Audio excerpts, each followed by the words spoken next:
Vikings, let's win the game. Attention Vikings fans, there is serious talk about a low-cost signing to patch a hole in the offense, and there is also real discussion about a trade involving an important piece of the roster. An experienced veteran has also entered the conversation as a possible addition to compete for a position, and in the middle of all that, there is still the complicated salary cap situation. These are decisions that could include cuts, strategic signings, and behind-the-scenes signals pointing to unexpected negotiations on the market. Let's get into it.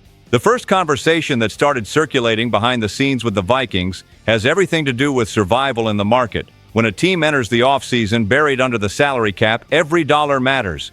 There is zero room for mistakes. Either you find hidden value, or the roster starts losing important pieces. And Minnesota is exactly at that point. The front office needs to cut contracts, reorganize the payroll, and still build a functional offense for next season. It sounds simple when you say it out loud. In reality, it is a serious puzzle. In the middle of this search for cheaper solutions, one interesting name appeared. A running back who is still relatively young, has starting experience, and could cost far less than many people expect. That player is Rachaad White. Analysts around the league have started pointing to White as a possible hidden gem in this free agency class. A player who may not sit at the very top of the list, but who can deliver solid production without destroying the team's budget. And for the Vikings, that matters a lot. According to market projections, White could sign a deal worth around $12 million over 2 years.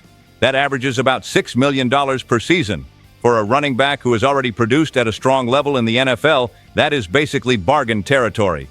Now look at his context. In 2023 with the Tampa Bay Buccaneers, White had the best season of his career. He rushed for 990 yards, added 64 receptions, and nearly 550 receiving yards through the air.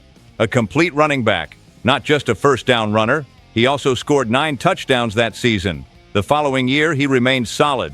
More than 1,000 total yards and once again a consistent presence in the offense. But in 2025, the volume dropped. Fewer carries, fewer opportunities, lower statistical output.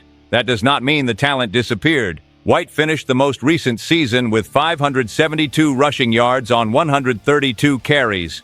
The key detail is that he had the lowest number of touches of his career. In other words, the smaller production had far more to do with limited usage than poor performance. Across 4 seasons in the NFL, he has totaled 2,656 rushing yards, another 1,450 receiving yards, and 25 touchdowns. That shows versatility, something the Vikings offense desperately needs. Because the reality is tough.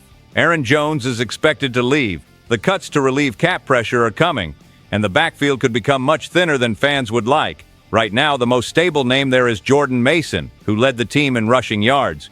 But Mason has never had more than 173 touches in a single season. That raises an important question. Can he carry the entire offense by himself? Bringing in someone like Rachaad White would solve 2 problems at once: depth on the roster and controlled cost. It would not be a flashy headline signing, it would not be the kind of move that breaks the internet, but it might be exactly the type of smart move that saves a season. I'm curious about one thing. If the Vikings really go after him, would the fan base in purple and gold buy into that idea? Tell me in the comments what you think about this possible signing, because what comes next in the next story involves a trade, and it could affect an important piece of the offense. Quick message: subscribe to the channel. It is completely free, and it helps grow this community in a big way. Now the conversation becomes a little more delicate because when trade discussions start involving a young and talented player, the fan base always gets divided, and this story appeared after a curious move on the market. A veteran wide receiver was recently traded and returned a second-round draft pick for the team that sent him away. That caught the attention of a lot of people around the league, especially teams looking at rosters that need salary cap relief. And naturally, the eyes started turning toward Minnesota, because the Vikings have an offensive talent who is still on a rookie contract, but who could soon become very expensive to keep. That player is Jordan Addison. The reasoning some analysts are using is simple. If a veteran wide receiver was able to bring back a second-round pick in a trade, how much would Addison be worth right now on the market? After all, we are talking about a wide receiver who just turned 24 years old, extremely productive early in his career, and playing alongside Justin Jefferson. In his first 2 seasons in the NFL, Addison scored 19 receiving touchdowns. That is a strong number for any young player at the position. He showed refined route running, strong separation ability, and the knack for appearing in big moments. But there is a detail that weighs heavily in this equation: the contract. In 2026, Addison is scheduled to earn around $4.3 million. That is cheap for a receiver with his level of talent. But the financial picture changes quickly after that. The Vikings must decide by May 1st whether to activate his fifth-year option or decline it.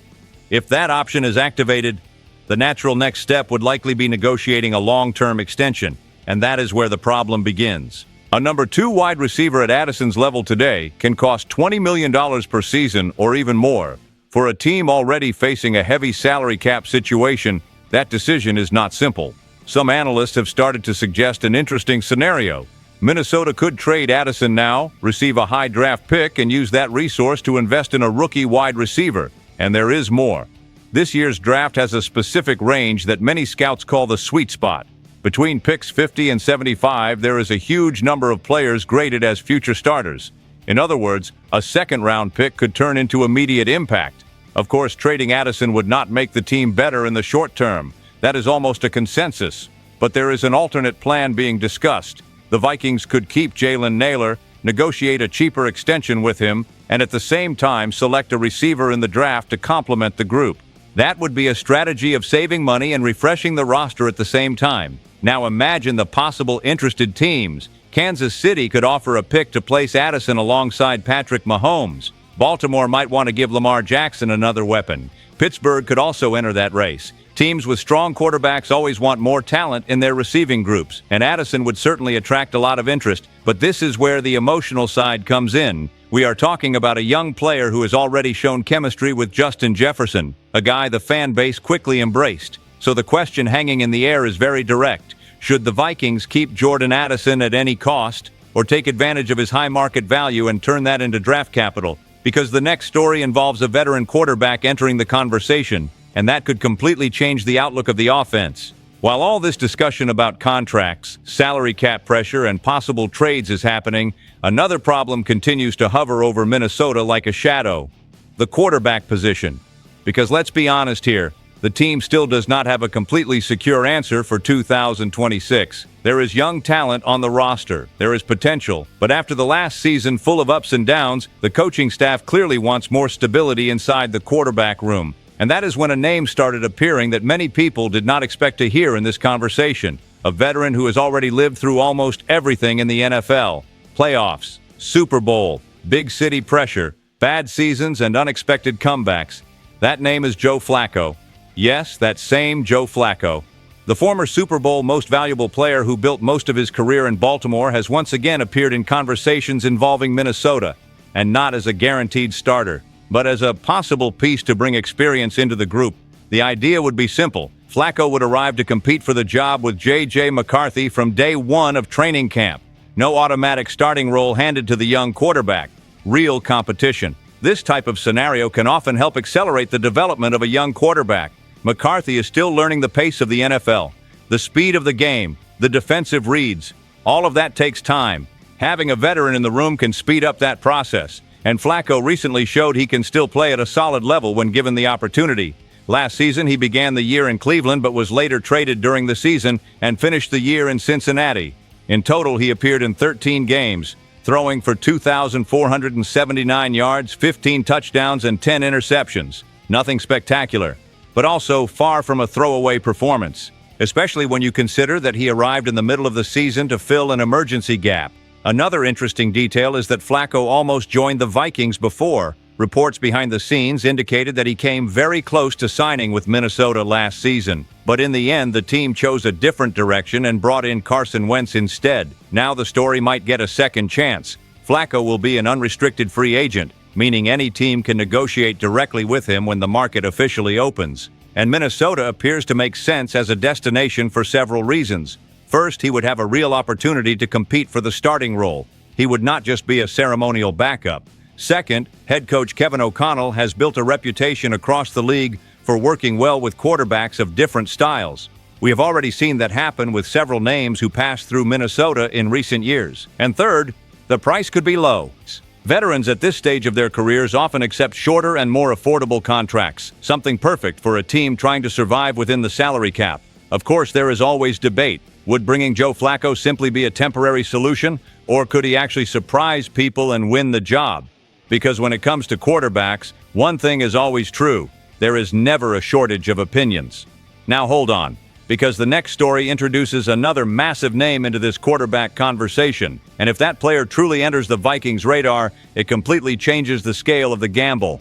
The quarterback carousel in the NFL never stops. Every year, unexpected names change teams, veterans get released, and franchises gamble on fresh starts. And when a team enters that cycle desperately needing stability, every possibility becomes a talking point. That is exactly what is happening with Minnesota right now. The Vikings finished last season with many doubts at the most important position in sports. There was hope that the young quarterback on the roster would take control of the offense, but the results were simply too inconsistent. Some good games, others much more complicated.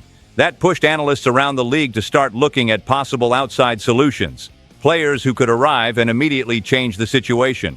And one of those names started gaining traction in conversations. That player is Kyler Murray. Yes, the former quarterback of the Arizona Cardinals. Some NFL insiders have speculated that Murray could emerge as an interesting option for Minnesota if he becomes available on the market. And the logic behind that idea revolves around one specific factor: the history of head coach Kevin O'Connell working with quarterbacks. Over the past few years, O'Connell has built a reputation around the league for helping players revive or elevate their careers. Kirk Cousins had one of the best seasons of his career under O'Connell. Sam Darnold had a surprisingly efficient stretch in Minnesota. Even Daniel Jones in a short stint showed signs of revival. So some analysts started wondering, what if Murray became the next project? Because talent has never been the problem for him. In his career, Kyler Murray has more than 20,000 passing yards, 121 touchdowns, and a completion rate of 67%. On top of that, he is a constant threat running the football. He has more than 3,100 rushing yards and 32 rushing touchdowns since entering the league. That type of quarterback completely changes how a defense has to align, but there is one important detail in this story: style. Historically, Kevin O'Connell has preferred working with taller quarterbacks who fit the traditional pocket passer mold. Murray does not exactly fit that profile. He stands 5 feet 10 inches tall, which places him among the shorter quarterbacks in the NFL. Even so, some analysts believe the coach could adapt the offensive system to better maximize Murray's abilities. And there is another massive factor in this conversation: money. The Vikings are currently more than $45 million over the salary cap. That severely limits the franchise's options. However, there is a possible scenario where quarterbacks released by their teams become available on much cheaper deals. That happens when their original team already paid most of the guaranteed money. In other words, a new team can take advantage of the opportunity while paying far less. That would be the only way a deal involving Murray would make financial sense for Minnesota. Of course, there is still a structural issue happening within the organization. The Vikings are navigating this offseason without a permanent general manager in place. After the departure of Kwesi Adolfo-Mensah, the team has not yet finalized who will be responsible for leading roster decisions. That makes everything even more unpredictable, because when you mix cap pressure, uncertainty at quarterback, and the absence of a permanent general manager, the result is usually a period filled with bold decisions. And speaking of bold decisions, the next story involves a possible trade that directly impacts the defense. An important player could leave, and the return in that deal includes a quarterback many fans know well. Now the conversation gets really heavy, the kind that makes any fan stop for a moment and wonder if the franchise is truly ready to move an important piece of the roster. Because in the middle of all these discussions about signings, cap pressure, and the search for a quarterback, a trade proposal surfaced involving one of the most productive names on the Vikings defense. And when this kind of rumor starts circulating, the reaction from the fan base in purple and gold is immediate. First comes the doubt, then comes the debate. This player is not a marketing superstar across the league. He is not the type who appears in commercials every day. But on the field, he delivers consistent production year after year. That player is Jonathan Greenard. The pass rusher who arrived in Minnesota after his time with the Houston Texans quickly became an extremely reliable piece on the defensive line. It is not an exaggeration to say he has become one of the engines of pressure against opposing quarterbacks. In recent seasons, his numbers have been strong. Since 2023, Greenard has averaged 61 pressures per season, about 9.5 sacks per year, and solid grades in virtually every pass rush metric.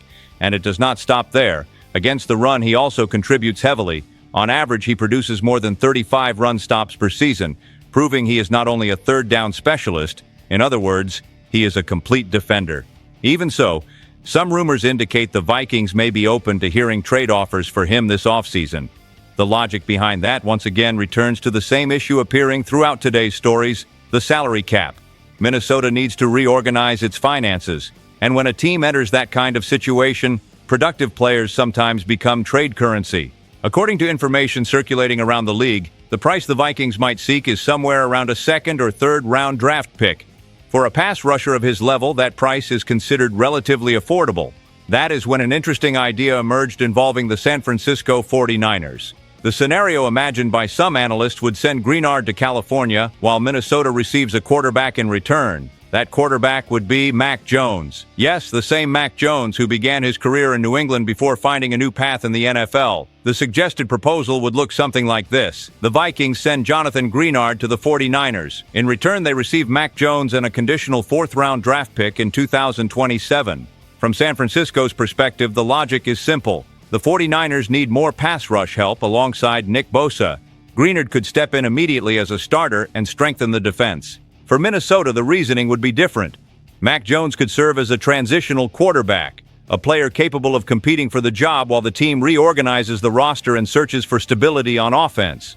Trades like this rarely excite fans right away, because productive pass rushers are extremely hard to find in the NFL. Letting one go always raises serious questions. On the other hand, the franchise is living through a moment of difficult decisions. The tight cap forces choices that do not always look ideal in the short term. The question hanging in the air is simple. Is it worth giving up Jonathan Greenard to help solve part of the quarterback problem, or would that risk weakening the defense too much?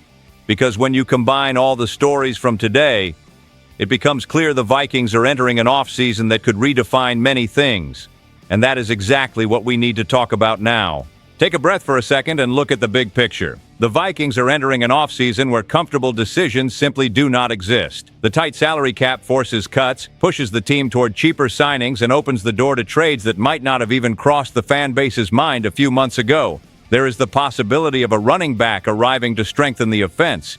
There is a serious debate about the future of Jordan Addison. The quarterback position remains open with veteran names and even star players appearing on the radar. And there is still that situation involving Jonathan Greenard that could reshape the structure of the defense. None of this is small.